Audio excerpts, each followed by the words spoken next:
you know, I look like a little nigga that would get sliced anyways. You casted it right, you feel me? So what that look like? What look like? A little nigga that gets sliced. What that look like? I'm slow. I was Eric. I was one of the people that was part of the clique, the gang. You know you did a good job? Yeah, I think I did a good job.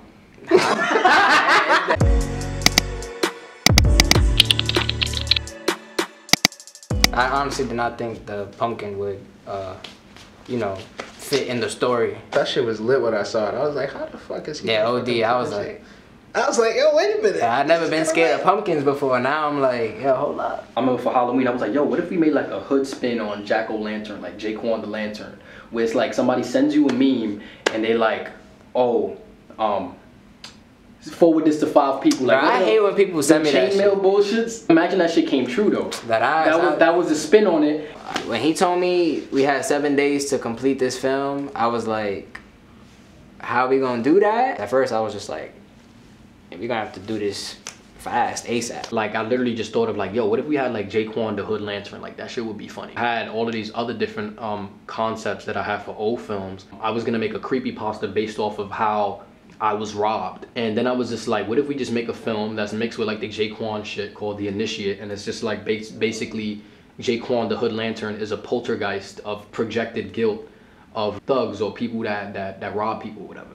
I thought it would be an interesting idea to have it from the perspective of the dude that was doing the actual robbing, as opposed to having Jinzo be the protagonist, because when you show it from the perspective of the robber, it's like now you humanizing him, and now you feel what he's feeling. You feel that same guilt and that same terror that he's feeling. So it's kind of like, damn, he feels guilty about this. It's not really meant for you to feel sorry for him or meant for you to like his character, because he that just fucking cut Jinzo. You feel me? That's what I'm saying. It's like, you actually meant to hate him, and you're meant to feel that same guilt that he's feeling as he's like traumatized by his own sins. So that basically projects into Jaquan the Hood Lantern. And I had literally wrote this all in one night on the 24th, and I'm just like, yeah, I have 7 days to film this shit. I hit up Tim, I'm like, yo, please tell me you free on Thursday. But you know what's crazy? We always doing stuff live. Like we always get a whole script. You be hitting me up and you be like, yo, bro, you can help me shoot this thing, and just like magically like we free. We just get it. Like we just know how to write scripts, good scripts, like in a day. And it's just, we from the hood, so we already resourceful. Exactly. You feel me? Like we know how to get shit done. And that's the major like thing that I wanted to demonstrate with something like this. Like, this is not gonna be my best film. There's like mad mistakes, there's audio mistakes, like, but I just wanted to challenge myself because I hadn't released something in a long time. You know, since Harlem Around Midnight, I hadn't released a film, especially not like a dark film that like showed off my cinematography and my style. And I'm just like, you know what, let me just do something. Like maybe this will inspire me to do the next thing that's gonna be like even bigger, and I'll plan it out and it's bigger, but let me just do this. And to be honest, I did not think that this film was gonna be that good. It was different, bro. It was a different film. Like, you don't really see stuff like that. When you see violence in TV, like they usually show it in action, like it's cool. Facts. Like when you look at Paid in Full and shit, like it kind of has a little bit of a horror element to it, which I like. It's like dark. Because of the sunny part when he gets his finger chopped off. Right. So there's a horror element to it, but I wanted to make it like even more traumatizing, to show like what's inside the head of somebody that's like doing this crime, like slicing somebody. So you see it from his perspective, like now like it's burned in his memory, like the whole shit, like this nigga just sliced somebody. And he's not crazy, good. He's pretending to be good, like he's hard, like yeah, I'm chilling. But he's dead not. Yeah, you see it in his face in the film, like the close-ups and stuff. Right. Yeah, Blaze he's like, yeah, I'm alright. Blaze pulled that off. I really killed somebody. I played the character JoJo. I had to cut people sometimes to keep them in line. Ain't that right, Jinzo? Oh no. I think I'll cut him again. I really enjoyed the role. It was great. It was wonderful. Jeffrey Almonte is a genius. A1. Steak sauce. That stuff like that happens in Harlem all the time. People getting robbed, people getting set up. Oh, but Jinzo, you got cut. You was the victim. Yeah. Explain to the fans, the people out there, how it felt. It stung. Did you like what I cut you? It stung. You was there. Yeah, we didn't have a budget, so we actually didn't have like effects makeup. So if you look really closely, you can see that there's actually still the scar on it. Yeah, right here. Look. It's right here. It was crazy, bro. That was you really did a good job on that, bro. 7 days, bro. 7 days, man. So, yo, we should do a film 7 days. 7 days, yo. That would be crazy. A film about a film and 7 A film days. about a film about a film about a film. I think that shows, like, you know, that we could come up and make something happen fast if we really put our minds to it. Filming, that's a long time. But then also editing, it's like, damn, you did all of that in 7 days and getting the crew together and everything. So He was dead texting me at like 6 in the morning. Like, yo, bro, this scene is mad hot. I'm like, yo, Jeff, go to bed. it was raining the second day too, remember? Yeah. That was crazy. It was raining that day, and Tim was like, how you gonna shoot this outside? I'm like, well, luckily, by chance, like the second day is all the indoor shots. Besides the shot that we had outside, and it had stopped raining by the time we got outside to do the jack-o'-lantern scene. And then we filmed in Haji's too. Like last minute, I called him up. I'm like, yo, can we get a quick scene in Haji's? We briefed on that real quick too, and we was just like, it's like, yo, let me come in and film this real quick. We went in there, shot that shit in like 10 minutes, and then was out. It's challenging to film in the hood too, because people always want to stop you. Or like if you're doing a scene, like let's say like a running scene or something, people really like, yo, what's going on? What's going on? So you have to like really plan, like, yo, we gotta get this done in a shot. Yeah, you gotta be super careful. I mean, I never got the script until the day of. 'Cause nobody wanted to send it to me. So I had to learn the lines like right on the spot. I like the part when he cut Jinzo, like that was mad intense. My eyes was watery, like I was like, damn, because stuff like that really happens to innocent. You know, Jinzo looked like he was an innocent kid. But yeah, we was shooting with that box cutter. I was like, yo, there was cops kept on passing by. That was That shit was wild. That was something that was like a major thing. Like one major challenge that we had was definitely like the cops, because we had tomahawks. Like them. Oh, yeah. We in the middle of the projects. It's like 3 o'clock in the morning. What are these guys doing outside at 3 o'clock in the morning? Just like congregating. Another major challenge was like literally like the stress. Why the fuck did I decide to do this film on the 24th of October, trying to release a film on Halloween? You kept texting me. You was like, yo, Jenzo forgot the audio to the whole shit. I was like, this nigga.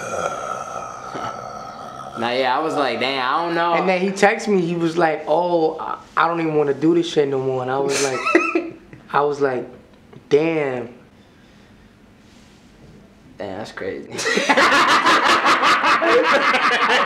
I was waiting for more, but damn. Damn, you know, you don't want to just give up, like, the fact that we just had to do all that work. While I was editing the footage, everything was perfect, but there was just that one scene with JoJo where we was just missing a fuck ton of audio. I was just like, you know, going crazy over the audio, and I was just like, man, like, I was stressing about it for 2 hours trying to figure it out.